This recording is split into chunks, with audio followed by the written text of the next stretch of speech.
Beware of false prophets, which come to you in sheep's clothing, for inwardly they are ravening wolves.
Let me tell you a tale of two children, of all children. Once upon an evil time of hunger and depression in our land, they lived with their mother Willa and their father Ben Harper in a house by the river, cradled and comforted in the green arms of the great Ohio Valley. Their town was called Creap's Landing, and the boy's name was John, and the girl was Pearl.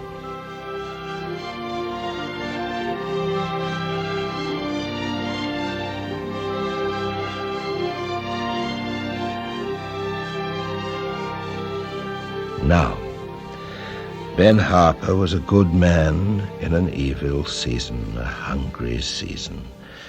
And one day he took a gun to the bank where he drew his pay each week, and he slew 2 men.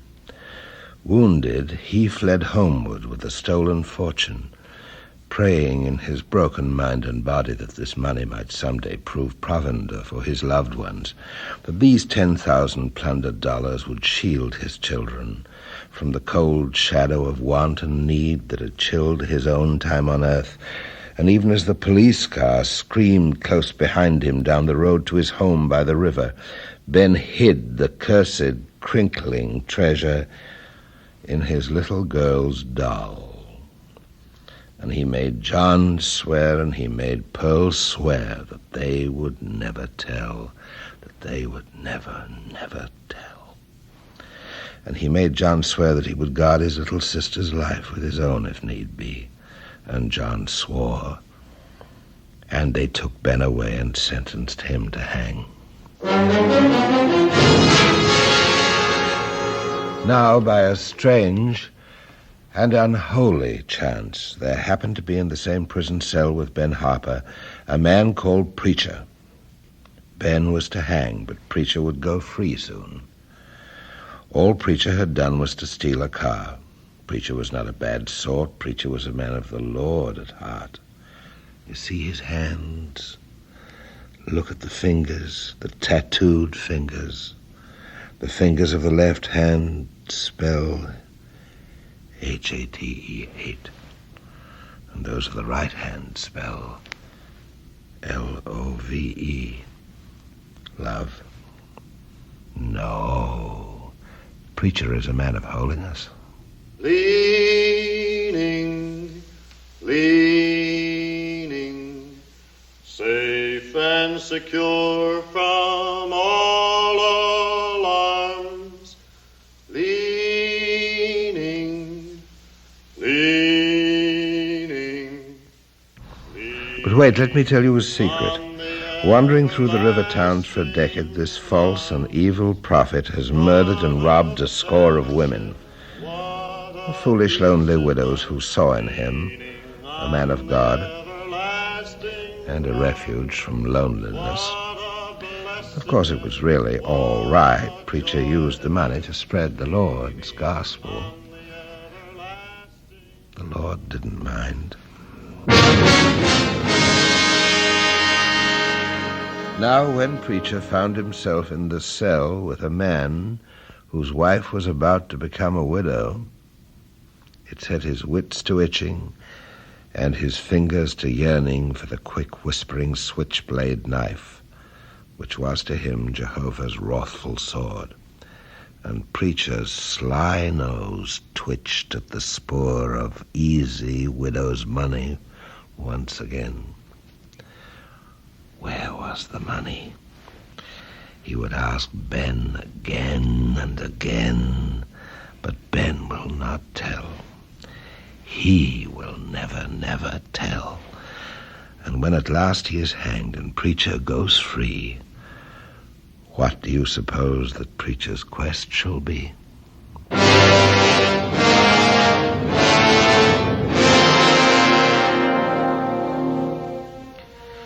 It is a night of ghostly river mists at Creap's Landing. A stranger has arrived on the midnight train.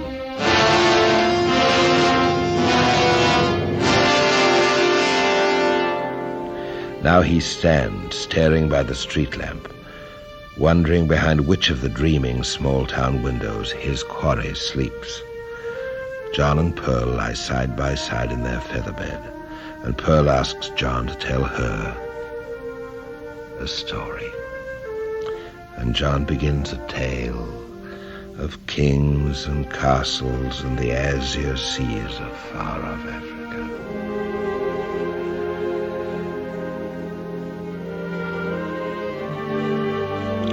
The light of a street lamp shines a square on the bedroom wall, and now John spies, shadowed plain there, the figure of a man upon the road by the street lamp's yellow shine.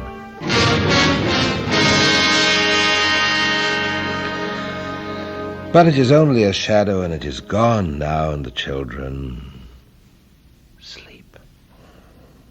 And in the morning, the sky is shining bright, and the wind is fair, and all is well. It's the sort of day to visit old Uncle Birdie, who runs the wharf boat by the riverside. Uncle Birdie, a most astonishing, a most remarkable man, John's favorite friend by far. And John has need of friends these days, when the children of Creap's Landing dog his heels down the sleepy river road, crying their cruel children's chant of Ben Harper's hanging.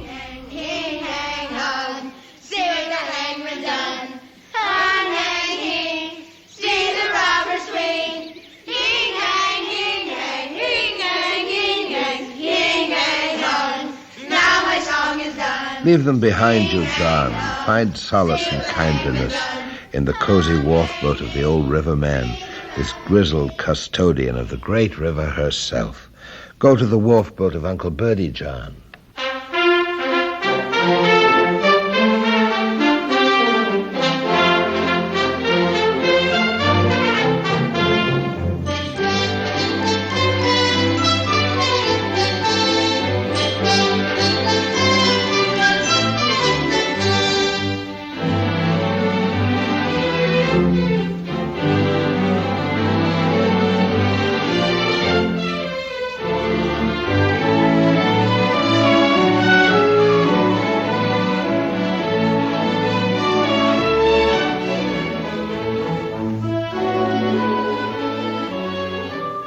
A visit to Noah's Ark could hold no more wonders for John than this. Fishing tackle and rainbow-tinted lures, tales and banjo tunes of river days gone by.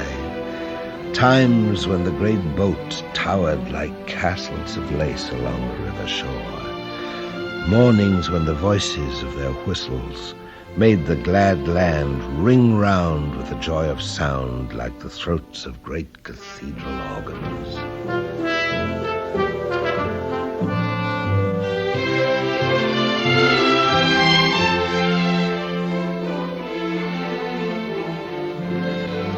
Hey! One of the last of them passes now in mid-channel, and old Uncle Birdie grabs John's shoulder and squeezes at the thrill of that grand old sight.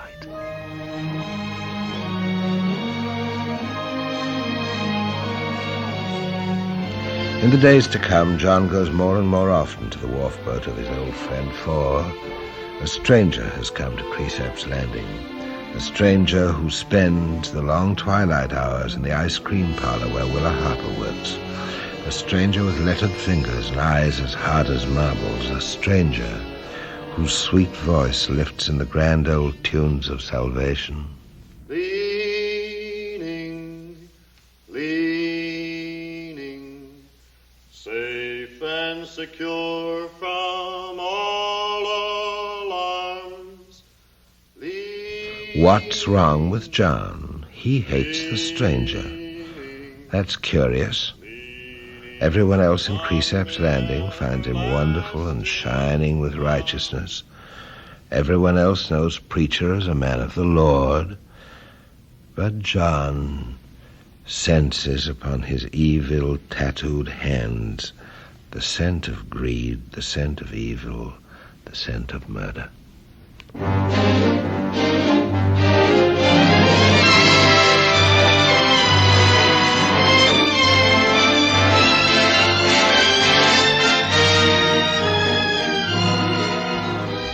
But is it fair of John to be so selfish? Not to want his pretty widowed mother to be charmed and courted by such a suitor. Lonely, widowed Willa, pretty Willa.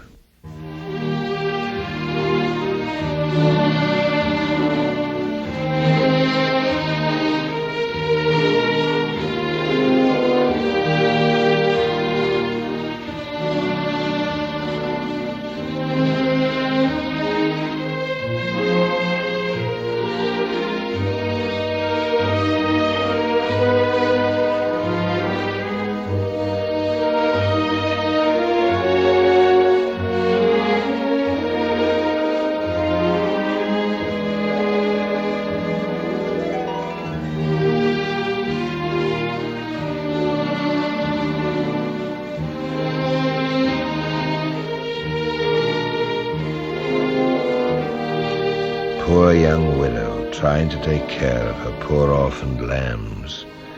An impudent, sassy John hates the charming stranger who would help her. Hates the nights when he hears the stranger whisper of treasures hidden, of plundered banknotes cached away somewhere. Where? Where indeed? And who's to tell? Not John. John has sworn to that. To never tell. To never, never tell.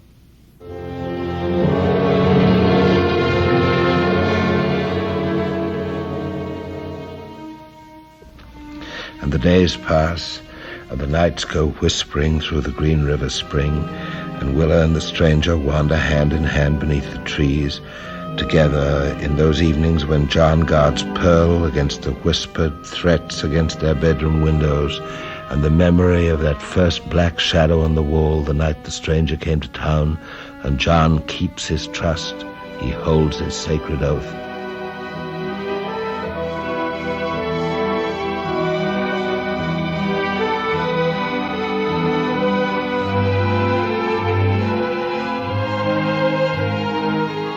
And when Preacher and Willa Harper go down to Sisterville on their honeymoon, John knows with even greater sureness how firm is his resolve. He will never tell where the money is hidden. He will never, never tell.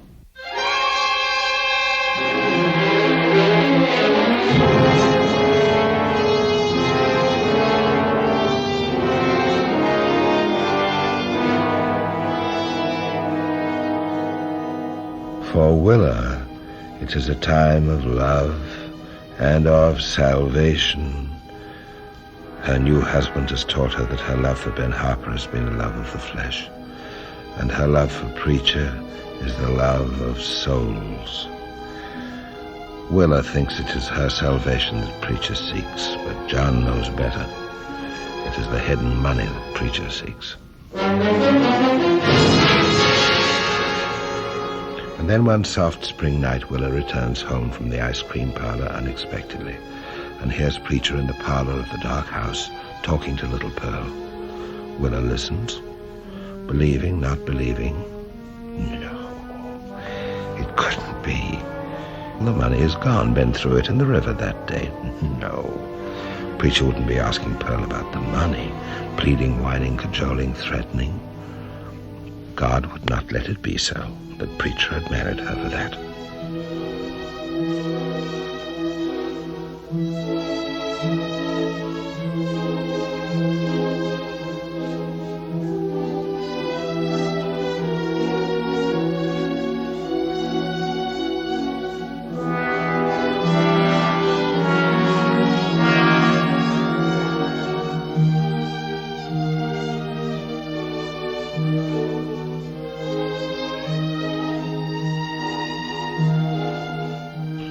Now Willa is alone with Preacher. The children sleep.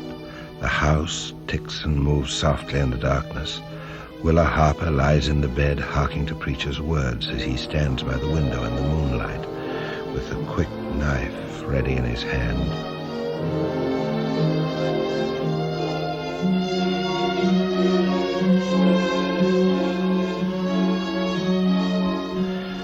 No, she thinks, it cannot be. God would not let it be so. And Willa closes her eyes and prays silently.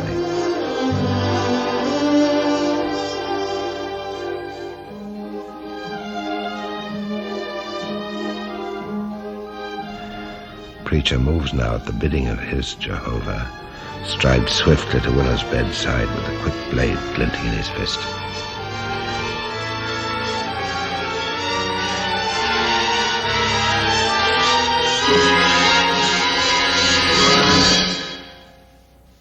In the night, John wakens. He harks to the sound of the family car somewhere down in the fog.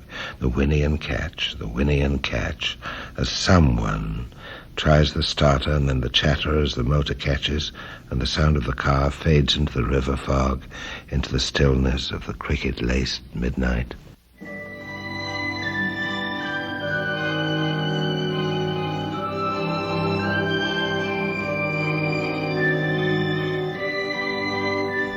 And she, who had loved so well and so unwisely, see her down there beneath the river's limpid depths. Uncle Birdie, out for a morning's catch of fish in Ben Harper's old skiff, catches his line on something and leans forward in the boat's bow and spies the car beneath the water, far below in the shadowy depths. See her there, old man, she who loved so well. See how her hair drifts dreamy and gentle as river grass, and see the fresh new mouth slashed so neatly beneath her dreaming chin. Look well, Uncle Birdie, at the woman who once was Willa Harper, beloved of Ben, mother of John and Pearl.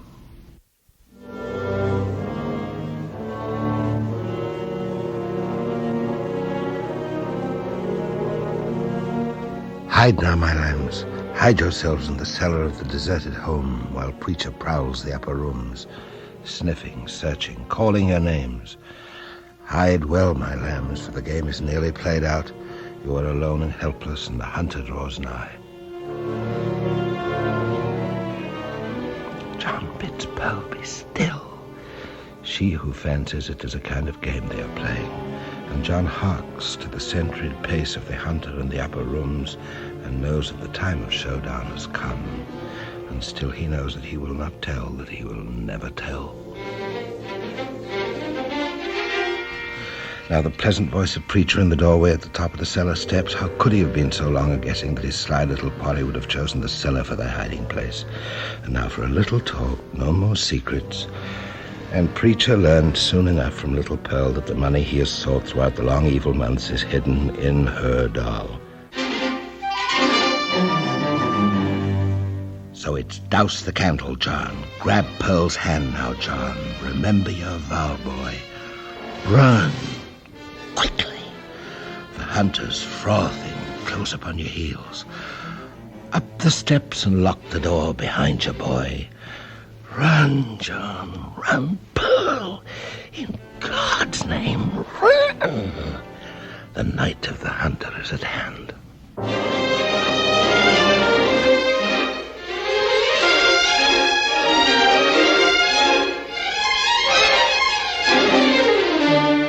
Run, children, to Uncle Birdie's wharf boat. He's your only friend in all the wide earth now.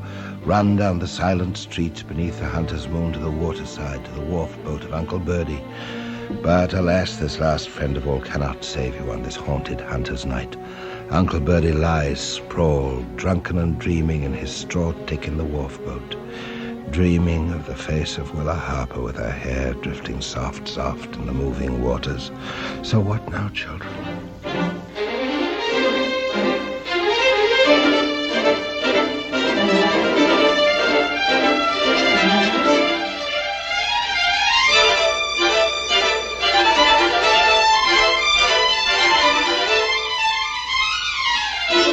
Already the footfalls of the ravening hunter ring sharp on the cobblestones of Water Street. One chance left, my lambs. Remember Ben Harper's skiff, the little boat Uncle Birdie used for fishing? It rests now in the mud of the shore along the riverbank 100 yards downstream. One last chance, John. Take Pearl's small hand on the doll with its cursed treasure and run. To the boat, John, to the boat, quickly. Already the swift razor-edged blade of the madman's knife glints in the moonshine. Hear it whisper as it slashes its way through the brush filth and vines upon your very heels, John. Push, boy. Free the boat from the clasp of the shore. Quick, boy. He's nearly to the water's edge.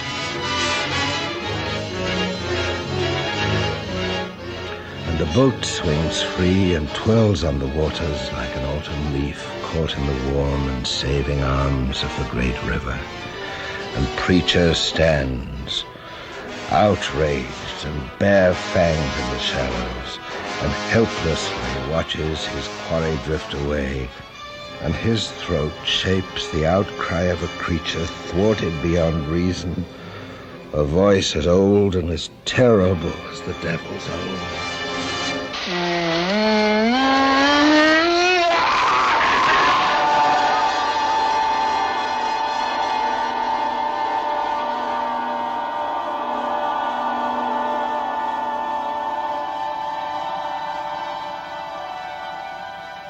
Safety, and the moonlit vision of the sleeping children in their small ark of safety, and Pearl cradling the precious doll in her small arms, dreams a child's gentle dream.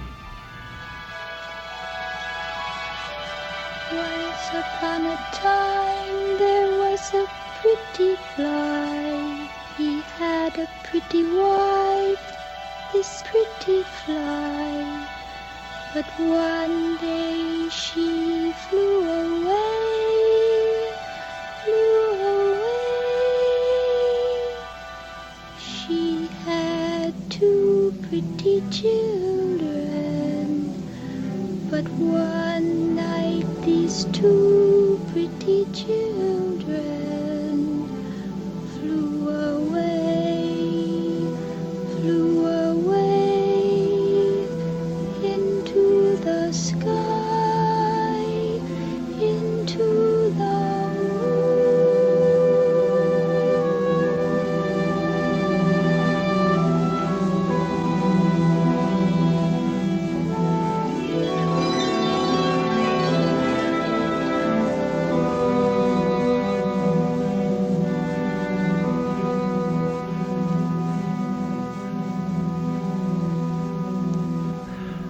And so they dream, these two wanderers upon the lonely earth, upon the dark river, haunted yet by the footfalls of their pursuer, drifting, drifting on the warm waters, floating southward past the little towns and farms, while behind them on a stolen horse the hunter follows the river's winding, knowing that sometime, somewhere they will come ashore and he will find them.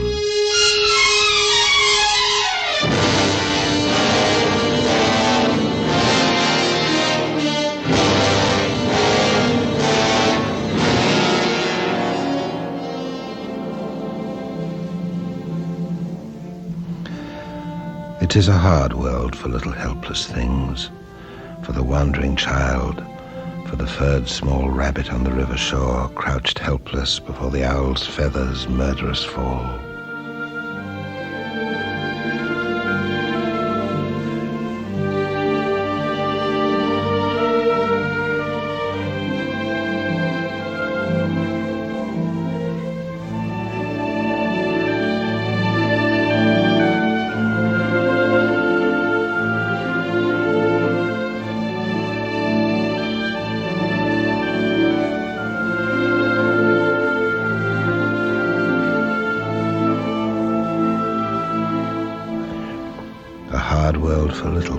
always for rabbits and for children, and never for either John or Pearl, so haunting a reminder of the lost Willa as the night they went ashore and heard a lullaby beside a lamplit farmhouse window. Hush, little one, hush. Hush, my little one, hush. Morning soon shall light your pillow. Birds will sing in yonder willow. Hush, my little one, hush. Hush, little one, hush.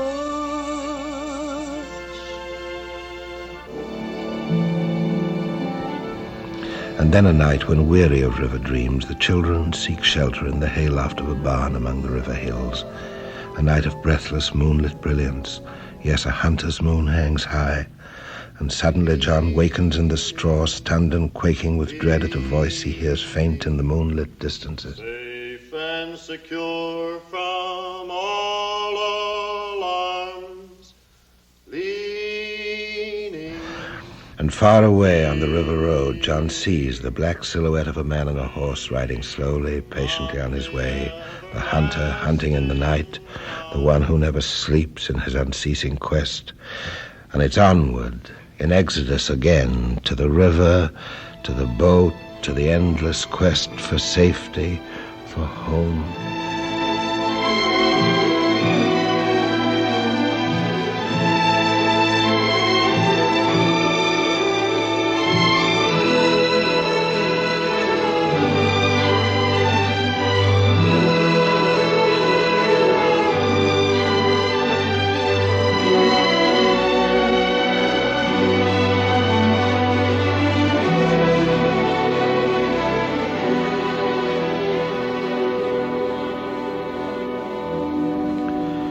And then one bright morning, a miracle of miracles, the boat is beached on the shore, and a staunch, gaunt, warm-eyed farm woman stands watching the children a few feet away. Old and yet ageless, widowed a full 40 years, Rachel Cooper.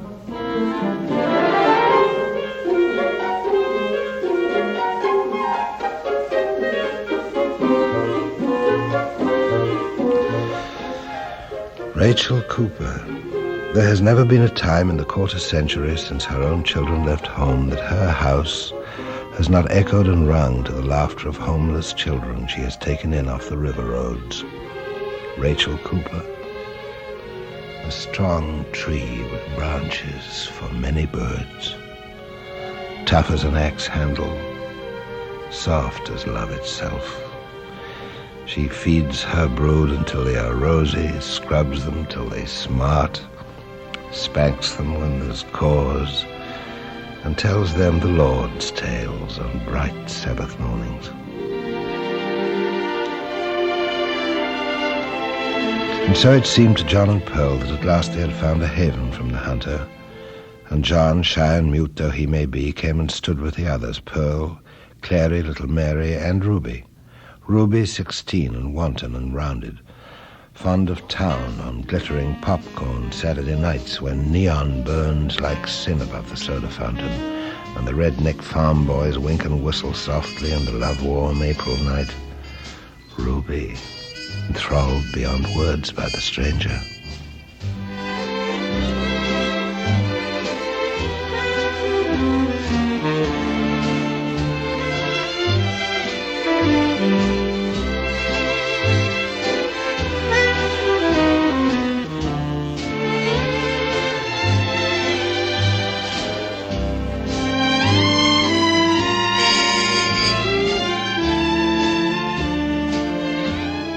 The stranger in a black hat and frock coat with a passion in his eyes and lettered fingers of love and hate. Ruby adores him at once. He is different.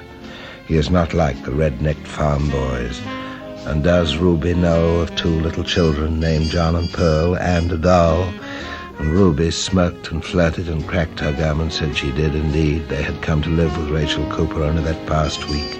Ruby, ghost of Willa in her way, enthralled by the snake-like majesty of the hunter with the tattooed hands. And so the final siege begins. Rachel Cooper, sensing in a flash the evilness of Preacher, drives him from her dooryard with her steady shotgun.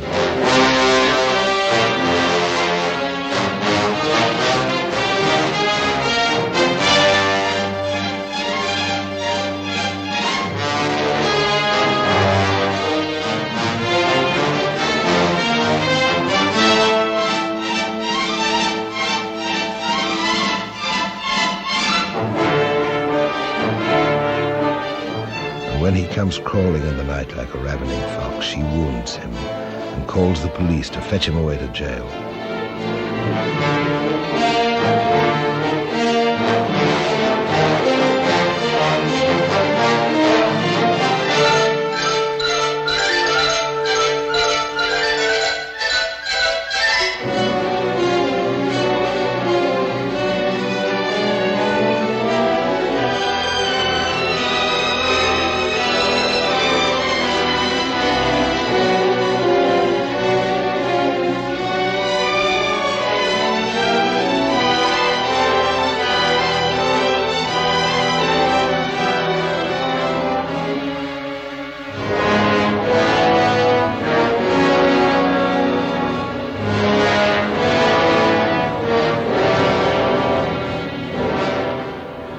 The night of the hunter has yielded at last to the dawn of safety and love.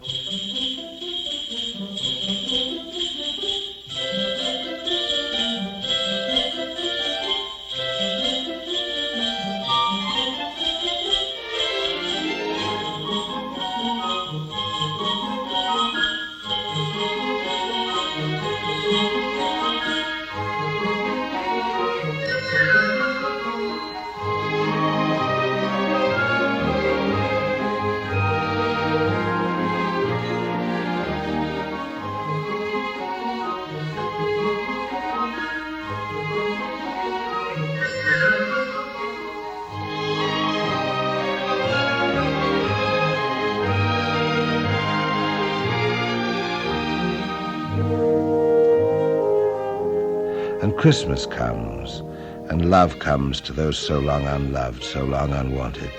Christmas with a swirling snow like the white wings of small angels. And presents for all, a watch for John, a bright brooch for Ruby, presents for all.